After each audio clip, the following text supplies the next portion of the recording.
नमस्कार मैत्रिणींनो, राणी creative channel मध्ये तुमचे मनापासून स्वागत। आज आपण ब्लाउज वरून घेतलेल्या मापावरून परफेक्ट पेपर कटिंग कशी करायची ते पाहणार आहोत। तर अगोदरच्या व्हिडिओमध्ये ब्लाउज वरून मापे कशी घ्यायची आणि एक्स्ट्रा मार्जिन किती लावायची ते दाखवलेले आहे। तर त्याच मापावरून आज आपण पेपर कटिंग करणार आहोत। तर सर्वात अगोदर आपल्याला पेपर घ्यायचा आहे। पेपर पहा अशा प्रकारे फोल्ड करून ठेवायचा आहे आणि फोल्डिंग जी साईड आहे ती आपल्याकडे ठेवायची। तिथे आपल्याला उंचीचं माप टाकायचंय। तर उंची आहे 13 इंच प्लस आपल्याला त्यामध्ये एक्स्ट्रा मार्जिन 1 इंच घ्यायचे। त्यासाठी आपल्याला 14 इंचावर पूर्ण मार्किंग करून घ्यायचंय। आता आपण 14 इंच मार्किंग करून घेऊ। तर अशाच प्रकारे पुढे पण आपल्याला 14 इंचावर मार्किंग करून घ्यायचंय आणि सरळ लाईन ओढून घ्यायची। त्यानंतर आपण छातीचं माप टाकून घेऊ। आता छातीचा चौथा भाग येतो 10 इंच आणि एक्स्ट्रा मार्जिन लावली तर 12 इंचावर आपला असा एक बॉक्स तयार करून घ्यायचा आहे। तर छातीचं माप आहे पूर्ण आपलं 40 इंच, त्याचा चौथा भाग 10 इंच येतो आणि एक्स्ट्रा मार्जिन लावली तर 12 इंचावर आपली मार्किंग करून अशा प्रकारे एक बॉक्स तयार करून घ्यायचा।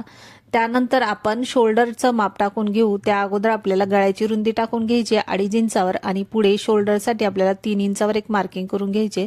तर 5.5 इंच पहा आपलं पूर्ण शोल्डर तयार होतंय। त्यानंतर आपण मुंड्याचं माप टाकून घेऊ। मुंडा आपला येतोय 6 इंच।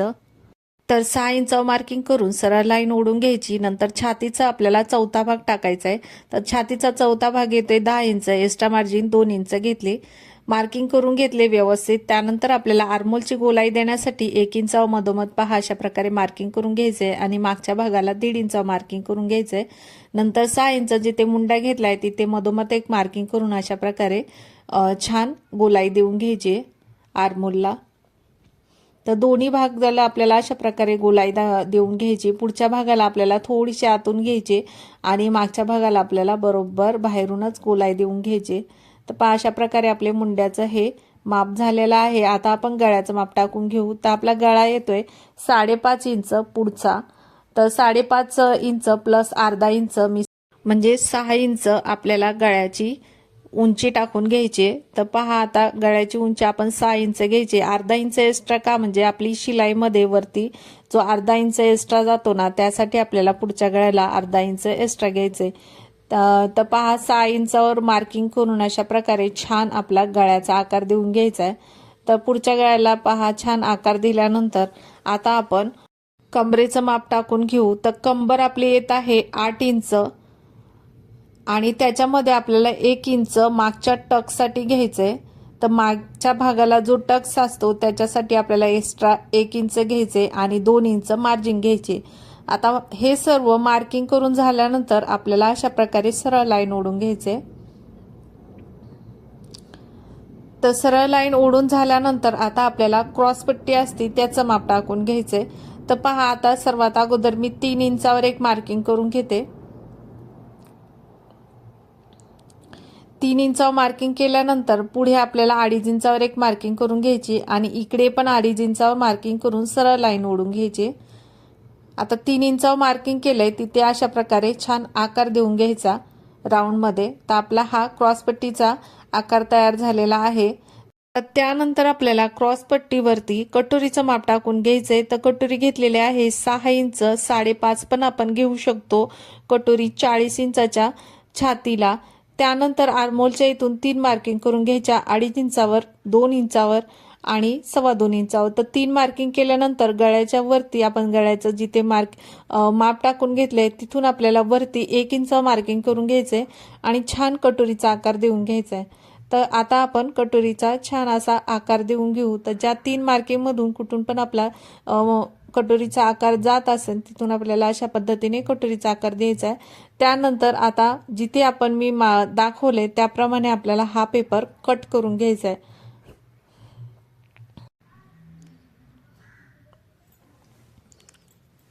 तर अशा पद्धतीने पहा पेपर कटिंग केल्यानंतर मागचा भाग आणि पुढचा भाग हा पण आपल्याला कट करून घ्यायचा आहे।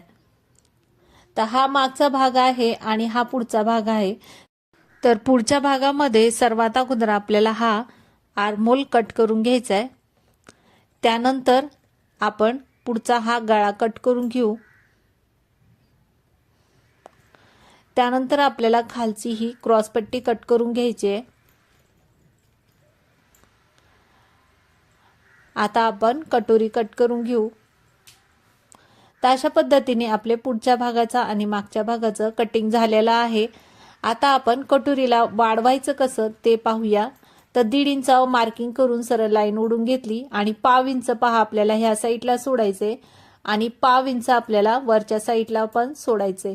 तर पहा दाखवल्याप्रमाणे आहे तशी कटोरी मार्किंग करून घ्यायची। तर वरच्या साईडला पाव इंच मी मार्किंग करून नंतर गोल आकार देऊन घेतलाय आणि खालच्या साईडला 1.5 इंच मार्किंग करून कटोरी ठेवून पूर्ण मार्किंग करून घेतली। नंतर दोन्ही साईडला आपल्याला 1.5 इंचावर पहा अशा प्रकारे मार्किंग करून घ्यायचे। आपल्याला 1.5 इंचाला दोन्ही साईडला 1.5 इंच आपल्याला वाढवून घ्यायची कटोरी। त्यानंतर कटोरीचा मध्य काढून घ्यायचा आणि त्यानंतर तिथे मार्किंग करून घ्यायचे। आता मार्किंग करून घेतली 3 इंचावरती, तिथे खाली आपल्याला 1.5 इंचावर एक मार्किंग करून घ्यायची आणि सरळ लाईन ओढून घ्यायची। आता दोन्ही साईडला 1.5 इंच आपण वाढवलं होतं ना, त्याच्या एका साईडला पहा खालच्या साईडने पाव इंच वर खाली आपल्याला मार्किंग करायचे आणि ह्या साईडला पाव इंच वरती मार्किंग करायचे आणि त्यानंतर अशा प्रकारे लाईन ओढून घ्यायची।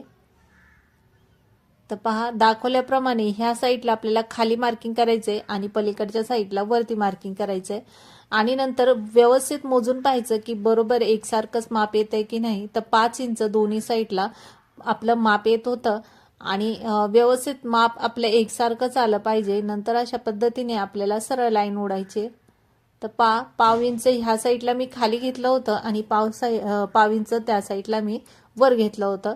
दोन्ही मी हे व्यवस्थित माप मोजून घेतले आणि सरळ लाईन ओढून घेतली आणि नंतर आपण कटोरीला हा अशा प्रकारे गोल आकार देऊन वाढवून घ्यायचा आहे। तर अगदी सोपी कटोरी आहे, कुणाला सहज समजेल अशा पद्धतीने ही कटोरी आपली वाढवून घ्यायची। तर अशा पद्धतीने तुम्ही पण कटोरी हा वाढवून घेऊ शकता आणि कोणत्याही साईजची कटोरी जरी असेल ना, तर अशा पद्धतीने मापे घेऊन वाढवून घेतली ना तर अगदी परफेक्ट बसते। आता पहा कटोरीचं माप टाकून झालेलं आहे, आता आपण कट करून घेऊ। तर अशा पद्धतीने आपली ही कटोरी तयार झालेली आहे। त्यानंतर आपण बाहीची उंची टाकून घेणार आहोत। तर बाहीची उंची आहे आपली 6.5 इंच प्लस आपल्याला त्यामध्ये शिलाई मार्जिनसाठी 1 इंच एक्स्ट्रा घ्यायचा आहे। तर 7.5 इंचावर मार्किंग करून घेऊ। तर पहा अशा पद्धतीने 7.5 इंचावर आपल्याला मार्किंग करून घ्यायचे आणि सरळ लाईन ओढून घ्यायचे। तर दोन ठिकाणी पहा मी 7.5 इंचावर मार्किंग करून घेतली। आता तिथे आपण सरळ लाईन ओढून घेऊ।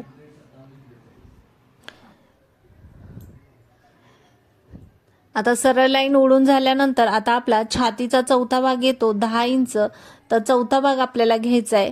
तर 10 इंचावर मार्किंग करून घेऊ। त्यानंतर सरळ लाईन ओढून घेऊ। अशा पद्धतीने आपला हा बॉक्स एक तयार झालेला आहे। आता आपण 10 इंचावर जिथे मार्किंग केले तिथून खाली आपल्याला 2.5 इंचावर एक मार्किंग करून घ्यायचंय आणि तिथून आतमध्ये आपल्याला 1.25 इंचावर एक मार्किंग करून घ्यायचंय आणि फोल्डिंग साईडला 1 इंचावर मार्किंग करायचंय। आता दोन्ही मार्किंग केले तिथे आपल्याला अशा पद्धतीने सरळ लाईन ओढून घ्यायची। आता सरळ लाईन ओढून घेतल्याला दोन्ही माप मोजून घ्यायचं आपलं किती येते आणि नंतर पट्टी फोल्ड करून घ्यायची आणि मधोमध आपल्याला एक मार्किंग करून घ्यायचे। तर पहा पट्टी फोल्ड करून घेतली, तिथे मधोमध एक मार्किंग करून घेतली। त्यानंतर परत एकदा फोल्ड करून घ्यायचं आणि मधोमध एक परत मार्किंग करून घ्यायची। दोन्ही साईडला अशा प्रकारे फोल्ड करून आपल्याला मार्किंग करून घ्यायचंय। तर 4 मार्किंग मी इथे केलेले आहेत। आता फोल्डिंग साईडची दुसरी मार्किंग आहे ना, त्याच्यावरती आपल्याला 1/2 इंचावर अशा प्रकारे एक मार्किंग करून सरळ लाईन ओढून घ्यायची आणि चौथ्या मार्किंगवर आपल्याला अशा पद्धतीने 1/2 इंच खाली मार्किंग करून घ्यायची। तर एक वर मार्किंग करून घेतली आणि एक खाली मार्किंग करून घेतली 1/2 इंचाची। दोन्ही साईडला 1/2 इंचाचा अशा पद्धतीने मार्किंग करून घेतल्यानंतर आता आपल्याला छान गोलाकार देऊन घ्यायचा आहे बाहीला। तर पहा दाखवलाय तशा पद्धतीने आपल्याला हा गोलाकार देऊन घ्यायचा आहे। एक वरून घ्यायचं आहे आणि मधोमध नंतर खालून घ्यायचं आहे। तर अशा पद्धतीने आपल्या वरती बाहीचा आकार दिल्यानंतर आता आपण दंडघेराचं माप टाकून घेऊ। तर आपला दंडघेर आहे 6 इंच। त्याच्यामध्ये आपल्याला 2 इंच वाढवून घ्यायचं आहे शिलाई मार्जिनसाठी। तर पहा दंडगीर मी 6 इंच घेतलाय, पुढे 2 इंच आपण मार्जिनसाठी वाढवून घेणार आहोत। त्यानंतर आता आपण सरळ लाईन ओढून घेऊ दोन्ही साईडला। तर दोन्ही साईडला आपली मार्किंग केले ते आपण जुळवून घेऊ। तर अशा पद्धतीने आपले हे बाहीचंही माप टाकून झालेलं आहे। आता आपण कट करून घेऊ। आता कट करताना आपल्याला पहा दाखवले त्याचप्रमाणे आपल्याला हे कटिंग करून घ्यायचे। खालचा जो पुढचा राऊंड आहे ना तिथून आपल्याला कट करायचं नाही, अगोदर सरळ जी लाईन आहे वरची त्याच्यावरती कट करून घ्यायचे। तर आता जो खालचा आहे ना राऊंड तो आपण कट करून घेऊ।